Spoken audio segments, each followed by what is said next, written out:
생기초 두 번째 시간 하도록 하겠습니다. 이제 형법 총론이라는 것과 형법 강론을 배워야 되는데,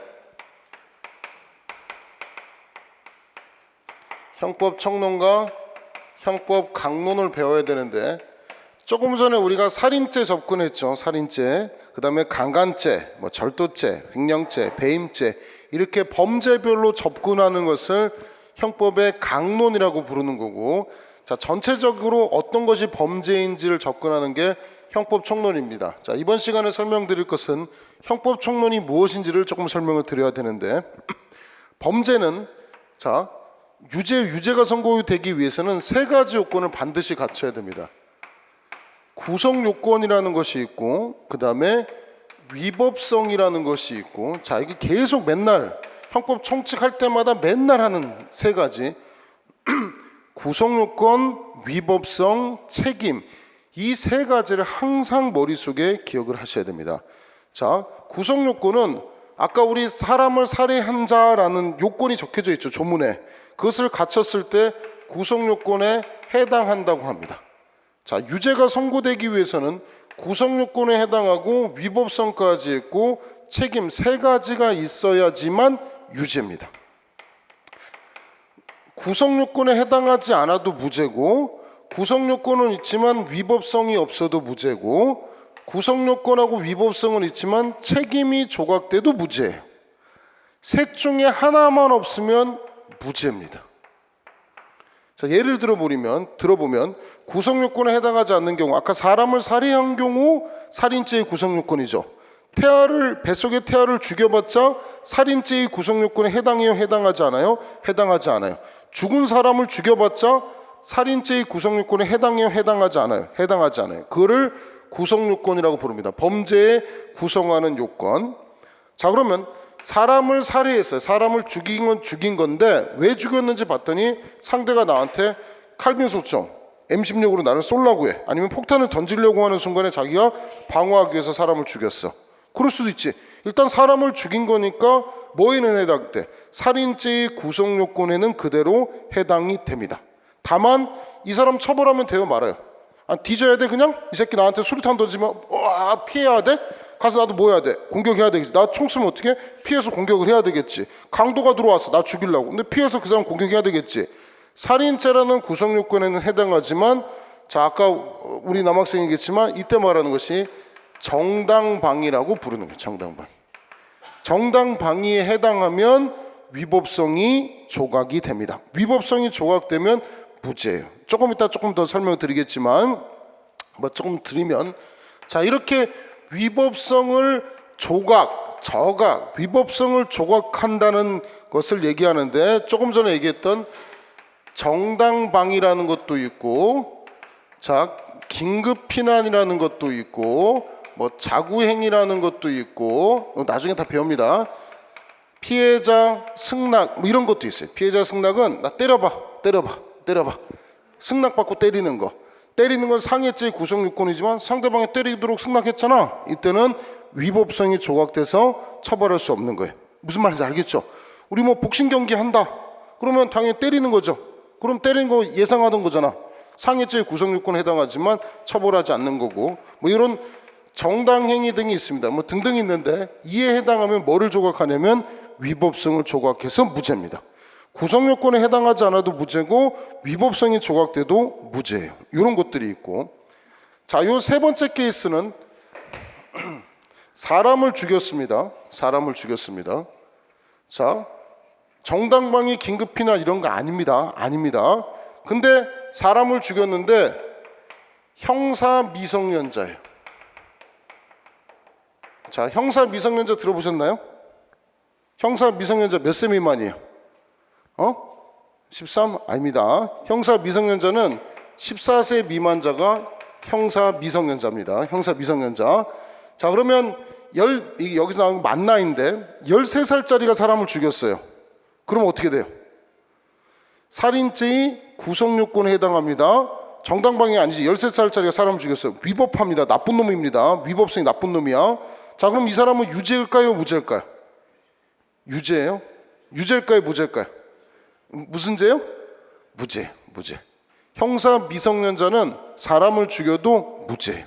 근데 지금 이 형사 미성년자 14세를 낮추자고 얘기가 많아. 최근에 어떤 경우 있냐면 형사 미성년자인데 정가는 아니지만 범죄가 32건. 어린애가 10살부터 계속 범죄를 계속 저지르는 거야. 뭐 큰 범죄는 아니고 절도, 도둑질하는 계속 도둑질하고 잡아놓고 보면 형사 미성년자니까 풀어주고, 도둑질했는데 잡아놓고 보니까 형사 미성년자가 풀어준 거야. 그러니까 경찰관 이제 딱 알아. 훔쳐서 걸리면 뭐라고 해? 아유, 형사님 오랜만입니다. 그리고 뭐라고 해? 저 뭐예요? 형사 미성년자. 계속 어린애 도둑질은 형사 미성년자. 이게 지금 형사 미성년자에 대해서 어떻게 할지가 굉장히 고민 중에 하나입니다. 자, 그러면 뭐 12살, 13살짜리가 도둑질했다. 12살, 13살짜리가 도둑질해도 뭐가 조각되냐면 책임이 조각돼서 유죄라 부른다, 무죄라 부른다, 무죄라 부른다.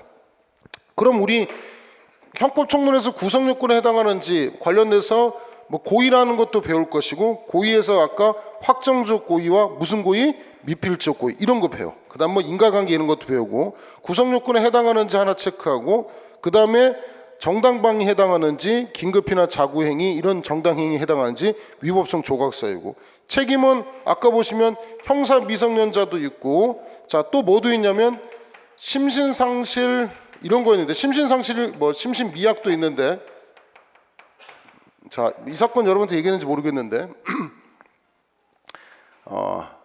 아들 하나하고 딸 하나하고 부부예요. 4명이 살고 있어요. 4명이 살고 있는데, 아빠는 회사 출근했고 집에 이제 엄마랑 아들하고 딸하고 이렇게 있습니다. 그리고 집에서 기르는 애완견이 있어요.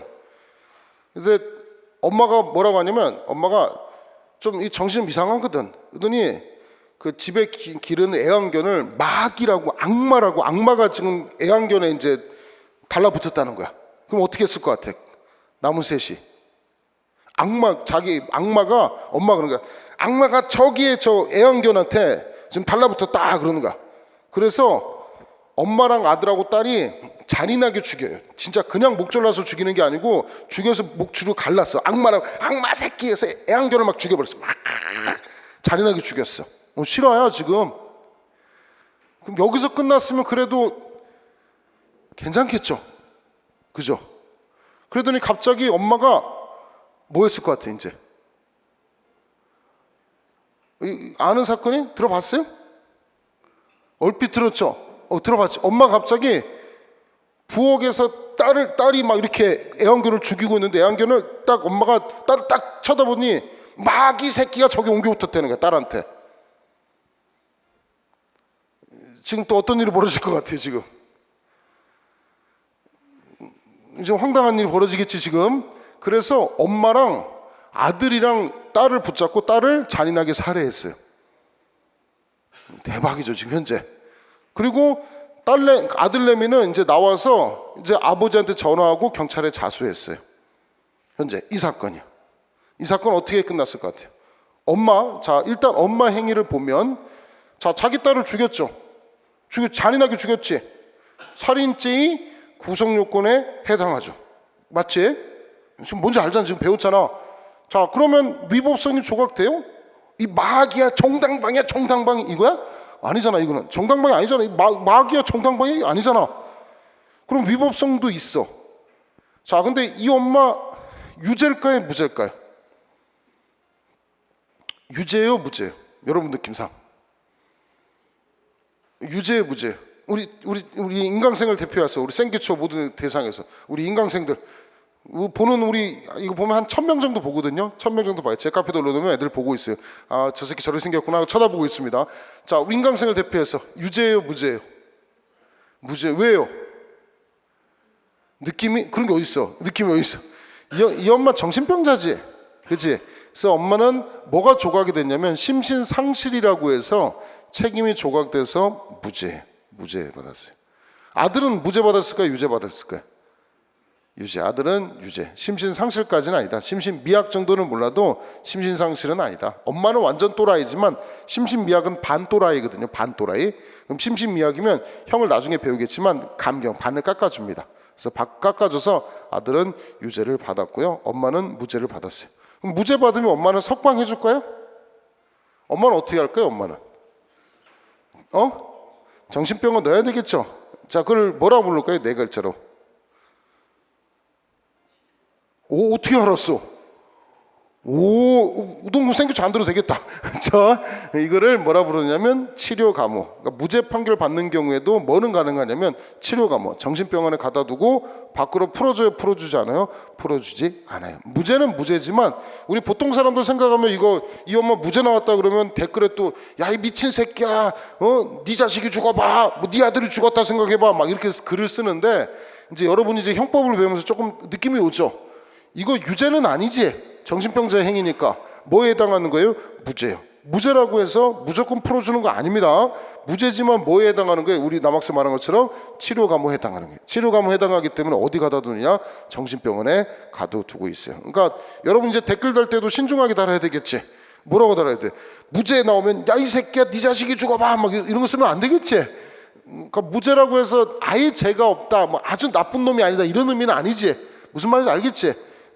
이해돼요? 무슨 얘기인지? 자, 무죄는 무죄지만 어디에 가야 돼? 정신병원에 가야 되는 사람이다 라고 보시면 돼. 이런 것이 있고, 형사 미성년자 14세 미만자 있고, 심신상실 이런 것들이 있어요. 이런 것들을 자, 책임이 조각된다라고 해서 설명을 드립니다. 책임 조각이라고 부르는 거고.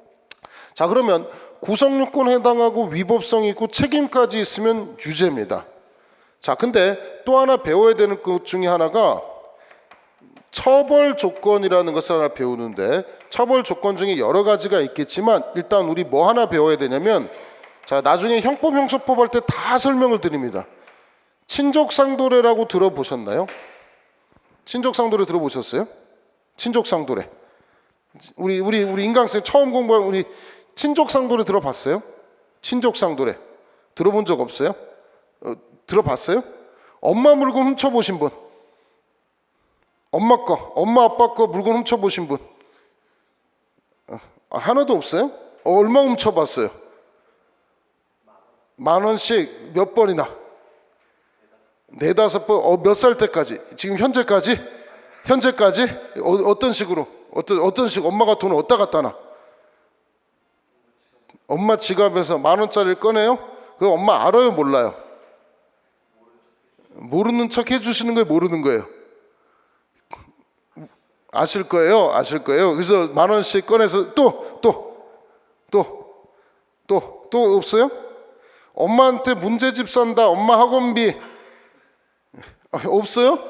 이 새끼 상습범이네, 이 새끼. 이거 이 새끼 무슨 절지만 하는 줄 알았더니 이 새끼 진짜 나쁜 새끼네 이거. 자, 이 새끼 나쁜 새끼는 그 나쁜 새끼지, 그지? 또 뭐 얼마 이제는 야, 네 엄마 전화해야 되겠다. 나 지금 안 되겠다 이거 진짜. 자, 학원비 얼마? 문제집 얼마? 20,000원씩 해서 지금 문제집 싸움 책색 다 꽉 차죠. 자, 이거 엄마한테 문제집 산다라고 하고 다른 용도로 소비하면 횡령입니다. 횡령. 사기나 횡령 치는 거야. 있지? 고개 끄덕였어. 지금 딱 걸렸어. 자, 얼마? 너도 상습이야? 너는 지갑에서 이게 다 나오네. 이 새끼들이 무슨 경찰을 한다고. 지갑에서 얼마? 어릴 때 형사 미성년자 주장하는 거야 또 이제. 자, 이제 슬슬 배우기 시작했습니다, 법을. 자, 어릴 적 얼마? 10만 원.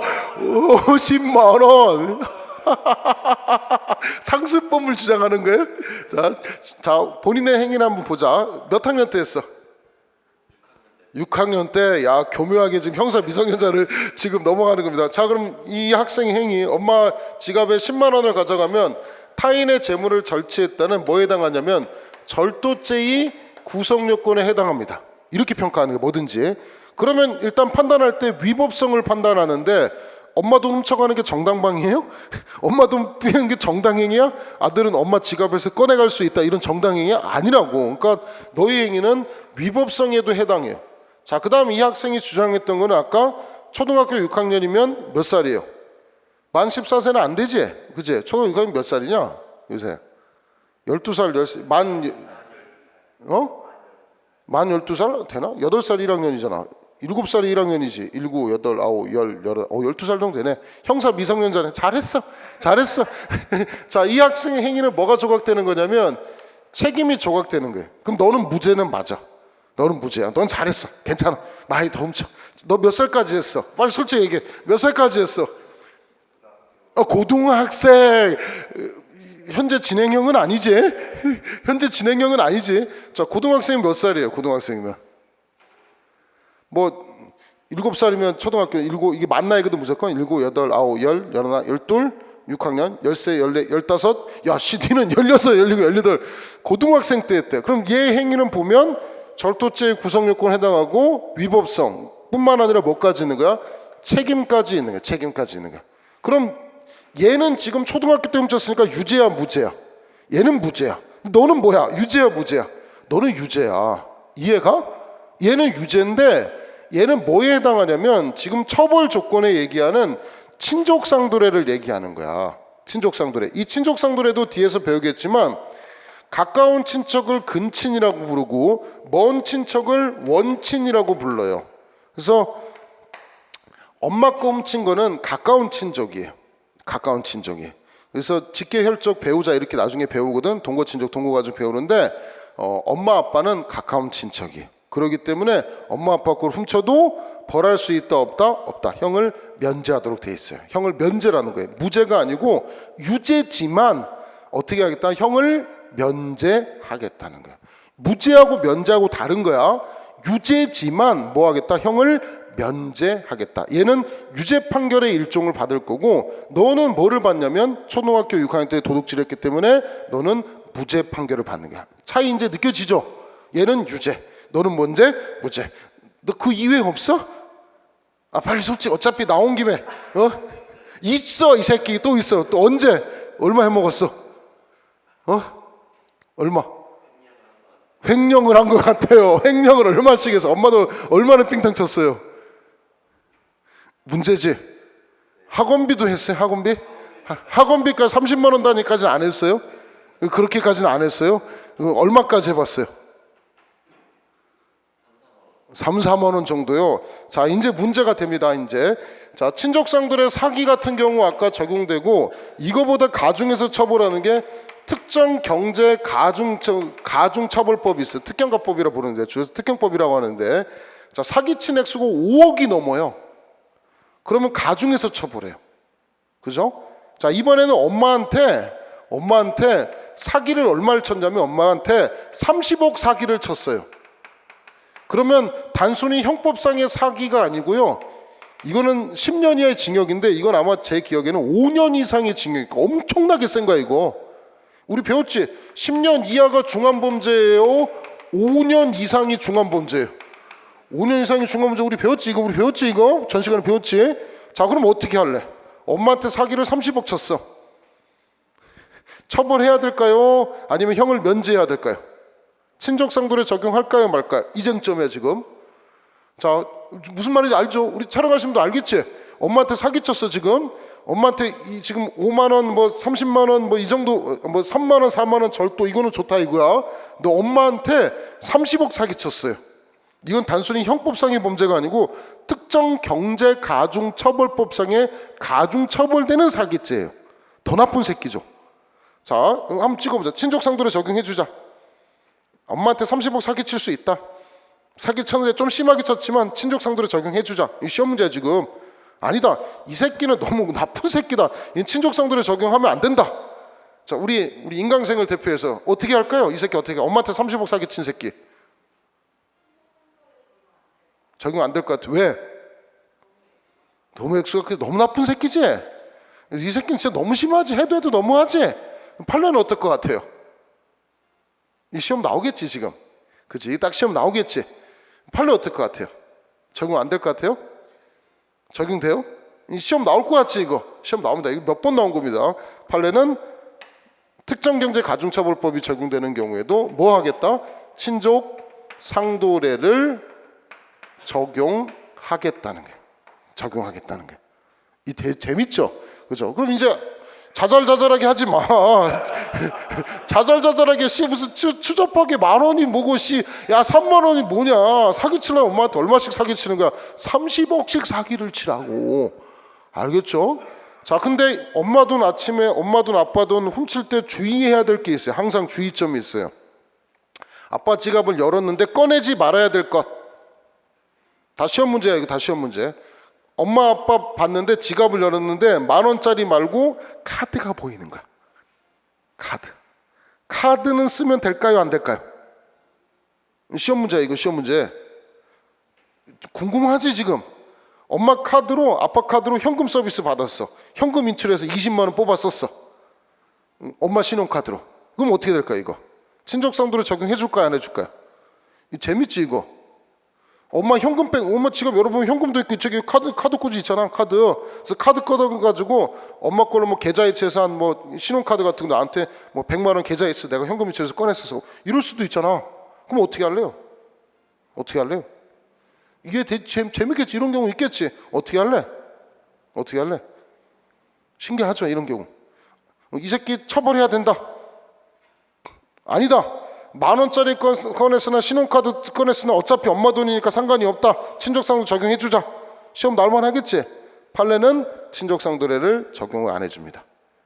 왜냐하면 피해자는 은행으로 보는 게 은행으로 보기 때문에 은행의 피해자로 보기 때문에 은행하고 나하고 친족관계 있어요? 없어요? 없어요. 그래서 친족상도례 적용해주지 않습니다. 그래서 나중에 여러분이 돈을 꺼낼 때는 아버지한테 평상시 이렇게 얘기해야 됩니다. 아버지, 남자는 뭐 있어야 돼? 남자는 현금. 추접하게 카드 갖고 다니지 마 아빠. 뭐라고 해야 돼? 아빠 뭐를 많이 뽑아서 가지고 다녀? 현금. 그러면 아버지 카드 이렇게 현금 있죠? 그럼 어떻게 현금을 쓱 꺼내서 여러분 주머니에 넣죠. 아버지가 따지면 뭐라고 해? 아 장난해? 친족상도례도 몰라? 알겠지? 우리 한번 연습. 자, 아빠한테 첫 번째 뭐라고 해야 돼? 아빠 뭐 갖고 다녀? 현금, 현금카드, 신용카드 이런 거 갖고 다니면 돼? 안 돼? 안 돼. 남자가 까오가 없겠지. 그런 거에 돈 두둑하게 갖고 다니라고. 그러지? 그래서 아버지가 돈을 막 10,000원짜리, 50,000원짜리 막 한 10개 꽂아놨어. 그럼 어떻게? 50만 원 정도 꺼내도 되지? 30억 사기쳐도 해주는데. 굳이 꺼내려면 시원하게 꺼내야지. 그건 꺼내서 한 30만 원 넣는 거지 주머니에. 그 아버지가 야 이 새끼야 내 지갑에 네가 가져갔냐? 그럼 뭐라고 해? 당당하게. 예. 왜요? 왜? 그러면 야 이 새끼 도둑놈 새끼를 키웠나? 그럼 왜? 뭐라고 해야 돼? 아버지는 친족상도례도 몰라요? 형을 면제하는 거 모르세요? 왜 지금 왜? 형법을 배웠으면 써먹어야지. 형법을 배웠으면 써먹어야 되죠.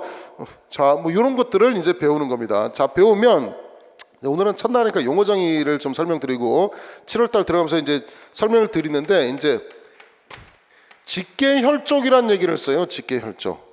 직계혈족 들어봤어요? 직계존속 들어봤어요? 직계존속? 이제 이런 용어들을 써요. 이런 직계비속 이런 용어를 써요. 이제 이런 용어 설명을 나중에 강의 들어가면 제대로 설명을 안 해줘요. 빠르게 하는데 배우자는 알죠? 배우자 알죠? 결혼하신 분 배우자 알죠? 그죠? 그럼 이거 알아요? 법률혼 배우자하고 사실혼 배우자 이거 아세요 이거? 자, 사실혼 뭐예요?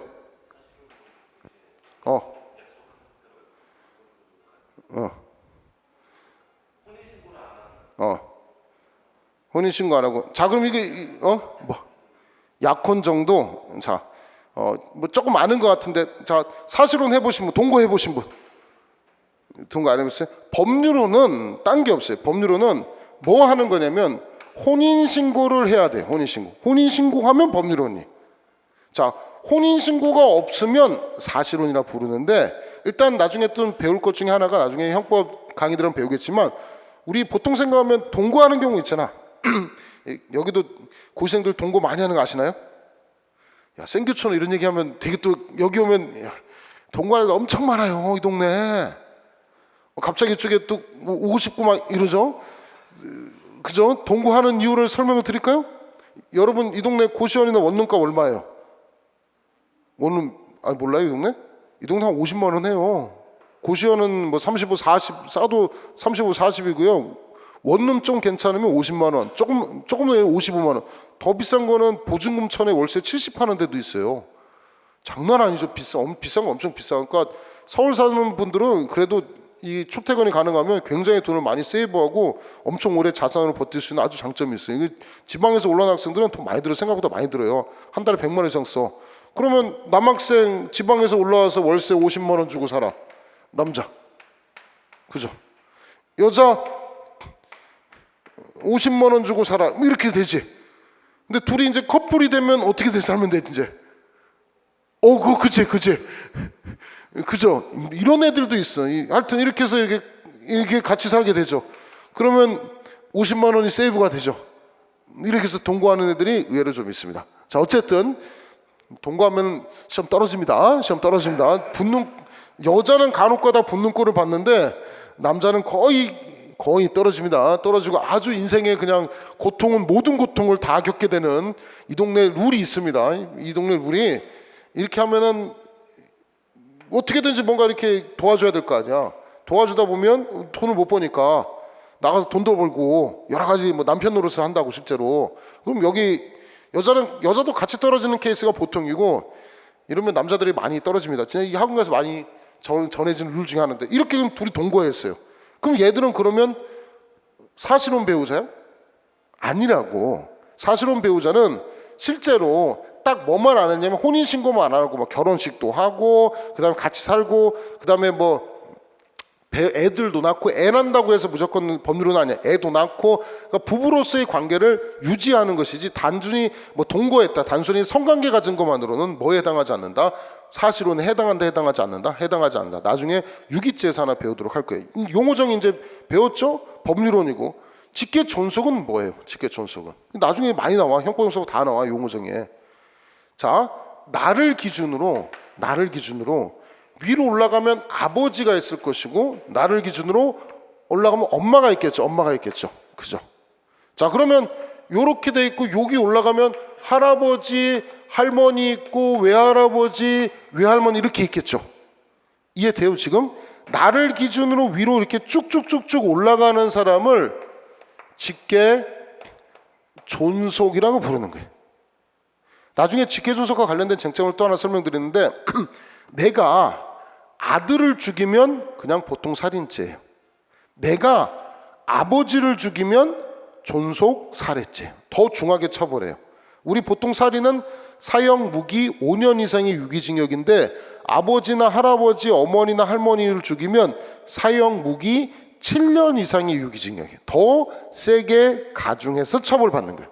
이해되시겠죠? 무슨 얘기인지요? 이런 게 직계존속이고 그 다음에 나를 기준으로 요 밑에 내려가는 게 있어요.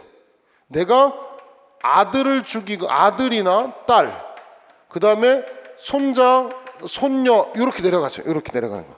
이렇게 내려가는 형태를 이거를 뭐라 부르냐면 직계 비속이라고 불러요. 쓰지 말고 그냥 용어정이 계속 나와.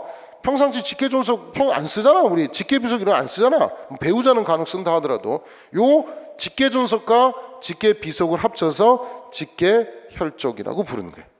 알겠지? 그러니까 내가 아들 거 엄마 거 아버지 어머니 거 훔쳐도 친족상도례가 적용되는 거고 내가 아들내미 딸내미 거 물건 훔쳐도 친족상도례가 적용된다. 나중에 이제 애 낳고 어떻게 하냐면 애한테 뭐라고 해? 야 돈에 지갑 좀 많이 갖고 다녀. 그래서 어떻게? 아들내미 지갑을 꺼냈어도 뭐를 적용하겠다? 친족상도례를 적용한다. 이런 얘기예요. 자, 그래서 이런 처벌 조건에 대한 얘기도 조금 우리가 배웠고 요걸 가까운 친척, 먼 친척이라고 하는데 나중에 근친 원치는 나중에 배우도록 할 것이고 그 다음에 이제 또 배우는 것 중에 하나가 자, 나중에 다 들어가서 용어정에서 다 배우는 내용 중에 하나예요. 다. 자, 이건 형사법하고 같이 많이 배우는 중에 하나인 건데 친고죄라는 것이 있고요. 친고죄라는 것이 있고 반의사 불벌죄라는 것이 있습니다. 들어보셨나요? 친고죄? 친고죄. 어떤 게 친고죄가 있을까요? 친고죄 들어봤어요? 뭔데 친고죄가? 신고를 해야 돼? 조금 더 세련된 표현, 신고가 아니고요, 고소예요. 정확하게 보면 친고죄는 일단 용어정의 배우셔야 됩니다. 1번 고소가 오고 두 번째 공소 제기가 반드시 이렇게 순서를 정해서 와야 돼. 공소 제기는 저번에 형사법 생기초에서 배웠지만 이거 누가 하는 거예요? 검사가 하는 거죠. 고소는 누가 하는 거냐면 피해자 등이 하는 게 고소예요. 검사가 고소하지 않으면, 피해자가 고소하지 않으면 절대적으로 검사는 뭐를 못하냐면 공소제기라는 것을 못하는 거예요. 자, 보통 살인했다. 자, 친고죄일까요? 친고죄가 아닐까요? 친고죄가 아니에요. 이거는 피해자가 고소하지 않아도 그냥 검사가 그냥 뭐 하면 돼? 공소제기하면 그냥 끝나는 거야. 강도 피해자가 처벌을 원치 않습니다 이러고 있어. 그럼 강도 처벌 안 할 거야? 처벌해야 돼? 처벌하지 말아야 돼? 처벌해야 되겠지. 그럼 강도도 마찬가지로 그냥 검사가 공소제기하는 거야. 이거는 친고죄가 아니기 때문에 뭐라 부르냐면 비친고죄. 형법의 대부분의 범죄가 비친고죄라고 부르는 거예요. 비친고죄라고 부르는 거예요. 근데 문제는 2013년도까지만 해도 강간죄가 전형적으로 친고죄였어요. 친고죄. 그리고 지금 법에도 사라졌지만 간통죄도 전형적으로 친고죄예요. 친고죄는 어떤 특징이 있을까요? 우리 배운 것처럼 고소가 있어야지 공소제기하죠. 그러면 고소가 없어지면 처벌할 수 있어요? 없어요? 없지. 그러면 뭐 할 수가 있겠어? 고소를 못하게 하거나 고소를 취소하면 뭐가 생길 것 같아? 한번 생각해봐. 고소하거나 고소 취소하면 뭐가 생길 것 같아? 네가 지금 만약에 강간을 당했어. 그래서 이제 남자도 강간당할 수 있어. 이제 법이 바뀌어가지고 강간당했어. 상대가 막 이만한 120kg 여자애가 너 탁 꽝! 이 새끼 막 술취해서 강간당했어. 그래서 네가 전현을 처벌해 주세요라고 고소했어. 지금 바뀌었지만 그럼 검사가 공소제기하겠지. 그러면 뭐 하겠어? 여자가 찾아와서 오빠 강간죄 고소 취소해줘 이래. 그럼 너 뭐라고 하겠어? 고소 그냥 무서워서? 그냥 끝이야? 돈 달라는 소리 안 해? 하지. 얼마 받을래? 120kg 여자한테 두들겨 맞으면서 강간당했어. 강간당했어. 얼굴 막 저 터졌어. 막 저 터졌어. 어떻게 할래? 얼마쯤 받을래? 3, 4천? 자, 얼마 받을래? 1억. 얼마 받을래? 1억. 안 줘, 이것들아. 제가 몇 년도야 지금 이게 2000년도 초반에 제가 경찰을 하던 시절에 진짜 처음 했던 사건인데 처음 초반기에 이제 했던 사건인데 고소장이 하나 들어왔어요. 그 당시는 강간이 친고죄였어. 자, 뭐 했냐면 5급 공무원이거든요. 구청의 5급 공무원이 굉장히 높은 거예요. 경찰서로 치면 경찰서 과장급 정도 되는 거예요. 그러니까 완전 고위직은 아니고 그래도 꽤 높은 직책 중에 하나예요. 굉장히. 이 5급 공무원이 여자를 강간했대. 저 아직도 눈에 딱 들어옵니다. 강간했다라고 하고 고소장이 딱 들어오고 이 강간당했다고 하는 사람의 피해자고 피해자의 남편이라는 사람 2명이 와가지고 경찰서에 고소를 하더라고. 그 당시에 진짜로 고소장이 딱 왔어요.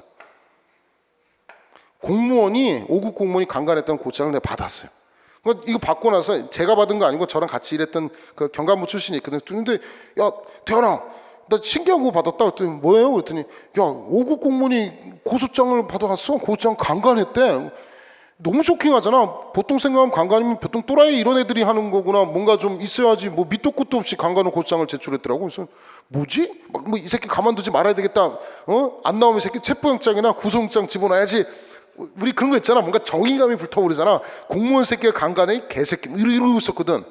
그래서 막 진짜 구속영장 청구하려고 계속 나오세요. 출석에 불응하면 체포영장 받아간다고 계속 협박은 아니지만 계속 얘기했거든. 했더니 조금 있더니까 뭐가 왔냐면 조금 우리 막 이렇게 작업을 했더니 우린 진짜 열심히 했거든. 고소 취소장이 딱 나오더라고. 그래서 짜증나거든. 뭔가 이 새끼 출석했으면 잡아다 놓고 했을 텐데 고소 취소장 딱 날라오더라고. 그럼 고소 취소장이 나오면 더 이상 못하기 때문에 공소권 없음이라 하는 거거든. 그래서 수사를 못했어. 그냥 끝났어. 비하인드 스토리가 들려오더라고. 그렇지. 돈 받았는데 알고 봤더니 5급 공무원이 이 배우자는 여자를 강간한 게 아니에요. 둘이 합의하에 성관계를 가졌어요. 합의하에 성관계를 가지면 나중에 안 나오는데 이제 없어졌는데 간통이야 간통. 간통인데 지 남편하고 뭐로 고소했냐면 강간으로 고소한 거야. 그래서 우리는 강간 혐의 막 수사했는데 합의서 제출했어. 고소시효장 제출했어. 얼마 받았을까요? 이게 벌써 몇 년 전이냐면 지금 2018년도죠. 16년 전. 16년 전에 얼마 받았을까요? 합의금으로. 간통에 대한 합의금 얼마 받았을까요? 강간으로 고소해놓고. 궁금하죠? 이런 거 우리 이런 거 배우는 거 얼마 받았을까요? 이거 얼마 받았을 것 같아? 1,000만 원. 자, 얼마 받았을 것 같아? 1,000만 원. 얼마 받았을 것 같아? 2,000. 난 딱 기억나요. 얼마 받았을 것 같아요? 500. 얼마 받았을 것 같아? 1억. 자, 우리 인강을 대표하시는 우리 생기초 얼마 받았을까요? 2,000. 제가 딱 기억 5천만 원 받았어. 5천만 원 받고 고소시효장 제출했어. 그럼 더 이상 수사를 못해. 친고죄에서 고소 취소했으니까 더 이상 우리가 수사하고 싶어도 할 수 있어 없어? 없어. 끝났어. 그래서 5천 받고 안 와서 막 이제 막 왜 안 나오세요 했더니 봤더니 합의 왔대. 합의 얼마 줬으면 5천. 그러니까 강간 절대 아니라고 하대. 강간은 아니고 그냥 합의하의 성격을 가진 간통이야 돼. 근데 이 남편 새끼하고 둘이서 강간 5천 넣고 5천 받았더라고. 하여튼 이런 일이 있어요. 이런 경우. 하여튼 그 당시 그래서 강간이 친고죄로 규정했는데 2013년도부터 뭐로 바뀌었냐면 비친고죄로 바꾸고요. 친고죄는 이렇게 반드시 고소가 있어야 되는 범죄를 친고죄라고 부른다. 그래서 무슨 범죄 있냐면 우리 전형적으로 기억해야 될 게 모욕죄. 다는 알 필요 없어요. 몇 개 되지는 않는데 모욕죄하고요. 또 뭐 기억하셔야 되냐면 사자명예훼손죄라는 것이 있어요. 사자명예훼손죄가 뭘까요? 죽은 사람에 대한 명예를 훼손하는 겁니다. 살아있는 사람의 명예훼손하는 것은 그냥 단순히 명예훼손죄이고 죽은 사람의 명예훼손. 너 아버지 죽었지? 네 아버지 죽은 이유가 뭔지 알아? 네 아버지 죽은 거는 에이즈 때문에 죽은 거야 라고 허위사실을 적시해가지고 죽은 사람의 명예를 훼손하는 경우가 사자명예훼손죄입니다. 이런 것을 친고죄로 규정하고 있다. 친고죄는 반드시 무슨 태클을 타야 된다? 고소가 오고 그 다음에 공소제기라는 절차를 거쳐야 된다. 자, 이제 반의사불벌죄, 형법형사법에서 다 둘 다 곳곳에서 이제 많이 배우는 것 중에 하나입니다. 자, 의사에 반해서는 벌하지 못한다라고 되어 있어요. 의사에 반해서는 벌하지 못한다. 자, 이것도 결국은 친고죄도 그냥 공식은 아닌데 친고죄도 뭐 하는 거냐면 돈 받으면 정리될 수 있는 거예요. 반의사불벌죄도 이 돈 받으면 정리될 수 있는 범죄예요. 뭐 이꼴 완전 공식은 아닌데 그냥 친고죄나 반의사불벌죄라고 생각하면 우리 쉽게 생각하면 아, 뭐 있으면 되겠다? 돈 있으면 되겠다. 살인죄는 뭐야? 돈 있어도 돼? 안 돼? 안 돼. 강도도 살인 돈 있으면 돼? 안 돼? 안 돼. 돈 있다고 풀어주는 거 아니야. 근데 돈 있으면 뭐가 가능하겠어? 고소 취소가 가능하겠지. 이해 되겠어요? 자, 반의사불벌죄는 자, 전형적인 범죄만 기억하시면 폭행죄, 협박죄 이런 것들이 있어요. 뭐 이거 말고도 뭐 과실치상도 있고 여러 가지 뭐 명예훼손죄도 있고 여러 가지 범죄들이 있는데 다는 모르셔도 되고 반의사불벌죄는 검사가 그냥 공소제기하는 거예요. 차이점은 친고죄는 고소가 있어야 공소제기할 수 있는데 그냥 검사가 폭행이다 그러면 그냥 공소제기해도 돼. 이해되지? 두 번째, 만약에 처벌받고 싶지 않으면 여기서 뭘 제출하냐면 처벌 불원 의사 표시 이걸 제출한 게 이거. 줄여서 뭐라고 부를까요? 세 글자. 보통 쓰는 표현이 있어요. 우리 뭐 제출한다 그래?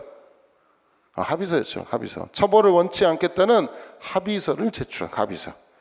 그러면 이 많이 물어보는 내용 중에 하나예요. 뭐 진단 2주 나왔다. 얼마 정도 합의해야 되나요? 뭐 맨날 나한테 물어보는 것 중에 하나야. 난 몰라. 옛날하고 요새 경찰이 아니니까. 진단 2주 나면 합의 얼마 받아야 될까요?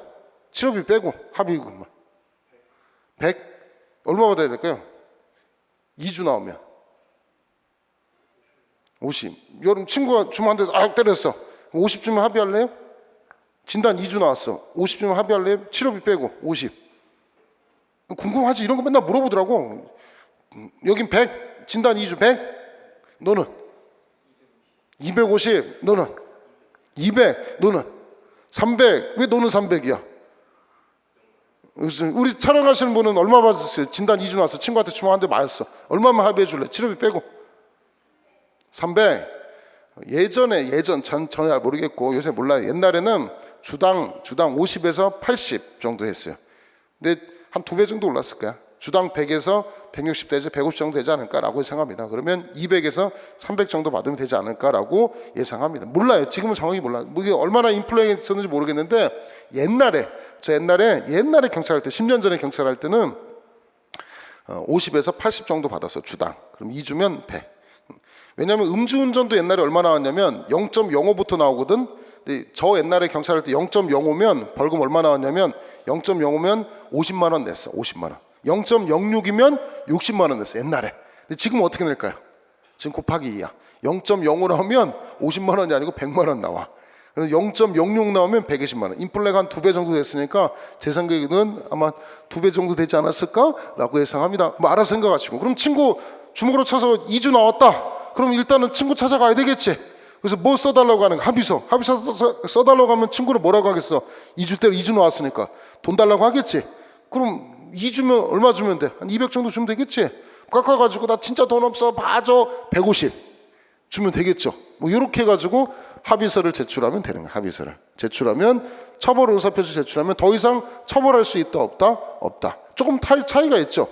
친고죄는 고소하고 공소제기를 하는 것이고, 그 다음 반의사법일죄는 공소제기하고 처벌 불원사 표시가 있으면 벌하지 못한다는 거야. 자, 하나만 딱 보고 마치도록 합시다. 자, 중학교 3학년, 자, 우리 이들 미성년자죠. 형사 미성년자는 아니지만 미성년자죠. 얘들이에요. 지금 중3끼리 얘가 한 대 때리고 얘가 한 대 때려 서로 치고받고 했어. 근데 얘가 갑이고 을이면 얘가 일방적으로 두들겨 패버렸어. 그래서 두들겨 패버렸어. 뒤지게 두들겨 패버렸어 지금. 그래서 얘가 얼굴 막 이만큼 깨졌어. 막 깨졌어. 막 코피 나고 막 깨졌어. 그죠? 그래서 주위 사람들이 신고해서 경찰서 갔어. 경찰서 갔어. 지금 지구대 가서 지금 하는 거야. 둘 다 얘도 폭행 이렇게 했다고 칩시다. 지금 얘가 때리고 얘는 더 많이 맞은 거야. 한 대밖에 못 때리고 한 대 때리고 꽉 쳐 맞았어. 막 이리 맞고 저리 맞고 해서 엄청 쳐 맞았어 지금. 알죠? 지금 어떤 상태인지. 그랬더니 갑이 을한테 그러는 거야. 야, 미안해 그러는 거야. 그랬더니 왜? 그랬더니 미안해. 야, 내가 너 많이 때려서 미안해. 그러더니 자, 오늘 PC방 자기가 쏜대. PC방 쏘고 PC방 가서 라면 쏘겠대. 뭔 말인지 알지? 지금 갑이 더 많이 때린 거야 지금. 야, 우리 친구인데 PC방 가고 라면. 그랬더니 옆에 있는 친구 을이 콜 그랬어. 지금 어떤 느낌인지 알지? 중3애가 갑이 더 많이 두들겨 을은 쳐 맞았어. 근데 경찰서 와가지고 옆에 있는 갑이 그러는 거야. 야, 미안해. 그러더니 오늘 이걸로 PC방 자기가 쏘고 PC방 2시간 3시간 쏘고 라면 사주겠대. 그랬더니 옆에 있는 친구 을이 콜 그랬어. 그래서 둘이 갑이 을에게 처벌을 원치 않는다고 합의서 써주고요, 을이 갑이 원치 않는다고 합의서를 써줬어. 지금 어떤 상태인지 알지? 지금 느낌이 오지? 지금 콜했어. 처벌을 불원의사 표시해서, 경찰은 폭행죄인데 처벌 불원의사 표시하니까 처벌할 수가 없잖아. 그래서 풀어줬어. 그랬더니 경찰서에 다시 전화가 옵니다. 누가 전화 왔을까요? 부모님이 전화 오겠죠. 여러분이 부모면 어떨 것 같아요? 자, 을의 엄마면 어떨 것 같아? 너 이 새끼, 아들 새끼도 왜 이러냐? 왜 눈코 왜 이렇게 얼굴 터지고 그랬어? 이 새끼야. 그랬더니 그 있잖아, 친구 갑이라는 새끼야. 나 때렸어, 이 개새끼. 그래서 오늘 대박이야 오늘 엄마. 그래서 왜? 그랬더니 엄마, 나 경찰서 구경 갔다? 나 찾아. 그럼 너 많이 때렸냐 물어보지. 그랬더니 아니, 나는 새끼 한 대 때렸는데 개새끼 존나 잘 빼. 그래서 나 막 때려서 막 맞았어. 이 비역시 새끼야 이러지 지금. 그래서 그 경찰서 가서 어떻게 했는데 그랬더니 그 새끼가 있잖아, PC방 3시간 하고 라면 산대. 그래서 내가 뭐라고 했게? 콜 그랬어. 오늘 연락이 게임하고 왔다. 그럼 뭐 했는데? 합의서 둘 다 제출했어. 그래서 이런 거야. 여러분 엄마면 어떤 느낌 들 것 같아요? 엄마면 어떨 것 같아? 이럴 수 있잖아, 충분히. 뭐 애들끼리 싸울 수 있다. 여러분 느낌. 아니다, 아들 새끼 또 팬다. 어떻게 할까? 지금 쟁점은 미성년자가 단독으로 한 처벌 불원의사 표시가 유효냐 무효냐, 이게 쟁점이야. 재밌죠, 그죠? 미성년자 단독으로 처벌 불원의사 표시 할 수 있을까요, 없을까요? 요거까지만 끝냅시다. 자, 처벌 불원의사 표시 유효하다, 아니다. 부모님, 법정 대리인의 동의가 필요하다. 부모님 동의가 필요하다. 자, 우리 또 인강생을 대표해서 법정 대리인 부모님의 동의가 필요하다. 자, 동의 필요 없다. 미성년자 단독 할 수 있다. 정답은 시험 문제 나오겠죠. 이런 거 나올만하지? 되게 애매하지 이런 거. 판례는 뭐라고 하느냐? 미성년자가 단독으로 할 수 있다. 법정 대리인의 동의를 요한다, 요하지 아니한다? 요하지 않는다. 그래서 미성년자가 단독으로 한 경우는 처벌 불응사 표시 유효하기 때문에 둘 다 처벌할 수 있다, 없다? 없다는 게 이게 정답입니다. 이런 것을 배운 거예요. 자, 오늘 했던 걸 정리를 하면, 자, 전 시간은 살인죄, 형법 각칙과 관련해서 살인죄에 대해서 살펴봤습니다. 사람을 살해한 자, 사람에 대해서 누가 사람인지 태아는 진통이 왔을 때부터 사람으로 보겠다라고 설명을 했고, 그 다음에 사람에는 자연인, 법인이 있는데 자연인이 사람입니다 라고 설명했고, 살해의 방법에는 제한이 없고 확정적 고의도 가능하고 죽어도 어쩔 수 없다는 미필적 고의도 가능합니다.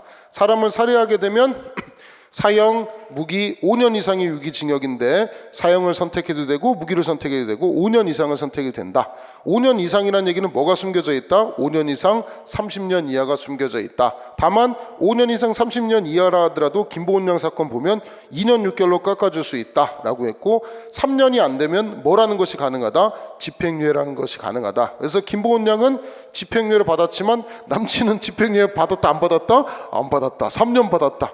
징역 실형 받아서 둘간에 둘이 결혼했다, 결혼하지 않았다는 슬픈 사연을 형법 강론과 관련해서 우리가 배웠고, 자, 그다음에 형법 총론 관련해서는 이 모든 범죄에 대한 형태를 세 가지로 나눠서 구성요건, 위법성, 책임이라고 나누는데, 사람을 살해한 것은 구성요건에 해당한다. 그 다음에 위법성, 나쁘다는 평가인데 정당방위, 뭐 긴급피나 뭐 이런 것들이 있는데 이에 해당하면 위법성이 조각돼서 무죄라고 했고, 그 다음에 구성요건이 있고 위법성이 있고 책임 관련해서 형사 미성년자 하나 배웠고, 그 다음에 아까 마귀 들렸다고, 악기 들렸다고 해서 죽인 그 엄마 설명했죠. 엄마 미친년이지?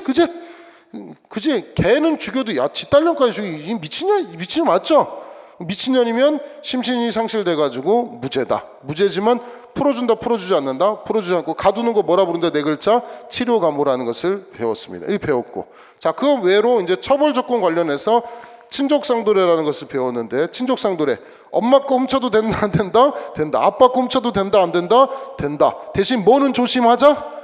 카드는 조심하자. 카드 조심하자 그랬고, 엄마한테 사기 치려면 뭐 2만 원 절도하지 말고 시원시원하게 하자 그랬지. 30억 사기 쳐도 된다, 안 된다? 된다. 30억 사기 쳐도 특정경제가중처벌법이 적용돼도 뭘 적용하겠다? 친족상도례를 적용하겠다라는 거 배웠고, 그 다음에 친고죄하고 반의사 불벌죄인데 키워드는 돈이라는 느낌이 있는데, 친고죄는 고소가 오고 그 다음에 공소제기가 와야 되는 범죄를 친고죄라고 부르고, 반의사 불벌죄는 고소라는 거 필요 없고 공소제기만 있으면 된다. 자, 둘과 비슷한 거는 이것도 돈 받고 고소초장을 제출하고 돈 받고 처벌불응사 표시를 제출하면 된다. 자, 친고죄는 모욕죄, 사자명예훼손죄 이런 범죄 등이 있고, 반의사 불벌죄는 폭행죄, 협박죄 등이 있는데, 우리 하나 마지막에 배운 거 미성년자가 단독으로 처벌불응사 표시할 수 있다, 없다? 있다 배웠죠. 이렇게 배우는 것이 형법에 대한 개관을 배웠습니다. 뭐 재미있으셨나요? 재밌죠? 필기할 거 하나도 없지? 근데도 여러분 제가 생기초했지만 나중에 보시면 시험 문제 나올 거 많이 했어요. 쟁점 형사법에서도 저는 그냥 웃고 즐기는 걸 싫어하는 스타일이거든요. 그래서 이런 정도로 진행이 됐고, 또 우리 생기초 보는 학생들 위해서 커리를 또 설명을 드려야 되죠. 커리를 설명드리면, 자, 7, 8월에 뭐를 하냐면 기본 강의라고 했어요.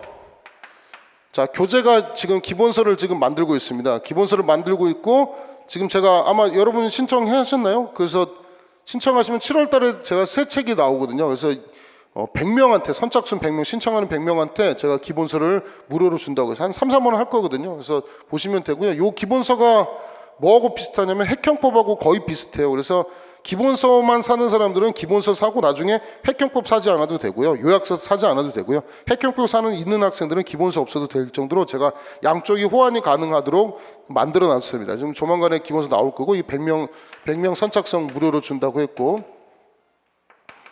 자, 그 다음에 요거 진행하고요. 9월, 10월 달에 또 뭐 하냐면, 이때 기본 강의를 제가 2번 정도 듣는 게 좋다고 했죠. 기본 강의 들으면서 요때는 이제 기출 1200제의 문제를 조금 풀 생각이, 다는 안 풀고, 여기서도 시간이 되면 기출 1200제 풀 텐데 일단 요거는 미정이고, 요렇게 해서 1회독을 하고 두 번째 2회독을 합니다. 다는 못 풀어요. 형소법은 기출 1000제라고 해서 1000문제고요. 1000문제 조금 넘고, 그 그 다음에 형법은 첫 문제보다 양이 좀 많거든요. 그래서 기출 1200제라고 해서 양이 조금 분량이 더 큽니다. 요 정도 하고, 그 다음 이제 11월, 12월에는 이때는 심화과정이라고 해서 기출 1200제를 메인으로 풉니다. 이걸 메인으로 풉니다. 그럼 여기서는 3분의 1 정도 풀어놓은 거를 여기서 메인 정도 풀겠죠. 그럼 다 풀고 나면 1월, 2월, 시험은 3월 초쯤 될 건데, 2월 말에는 3월 초쯤 될 건데, 이때는 문제풀이 1, 2, 3단계 이렇게 진행이 되고, 저번에 말씀드린 것처럼 문제풀이 1단계는 진도별 문제풀이라고 해서 요 기출 1200제에서 풀었던 것 중에 한 절반, 한 500문제 정도를 다시 한번 진도대로 풀어요. 대신 시간이 굉장히 짧아져요. 보시면 알겠지만 2달 동안 1200문제를 푸는데 이게 문제풀이 1단계는 한 5주 정도밖에 안 돼요. 4주에서 5주밖에 안 돼요. 요 사이에 500문제 풀어야 돼요. 훨씬 많은 양을 풀어야 돼요. 굉장히 빠듯합니다. 여기서 많이 풀어놔야죠. 그래야지 여기서 빠듯하게 풀 수 있는 거고, 그 다음에 이제 2단계에서는 전범위 더 빨라요. 5주 동안 본 거 한 번에 시험을 다 치는 거예요. 그 다음에 이제 마지막에 3단계 기적의 특강이라고 해서 이것도 1200지문 정도 되는 교재가 따로 있습니다. 기적의 특강 1200지문하고 최신 판례 이렇게 해서 마무리하는 거예요. 그러면 회독을 몇 번을 하는 거냐면 7, 8월 기본 강의 1회도, 그 다음 9, 10월에 기본 강의 기출 2회도, 심화과정 3회도, 진도별 문제풀이 4회도, 그 다음에 전범위 5회도, 그 다음에 요약지문 6회도. 그래서 6회독 돌아가면 시험에 합격하는데 90점 이상 나오는데 전혀 지장이 없습니다. 그래서 이런 커리로 진행이 되고요.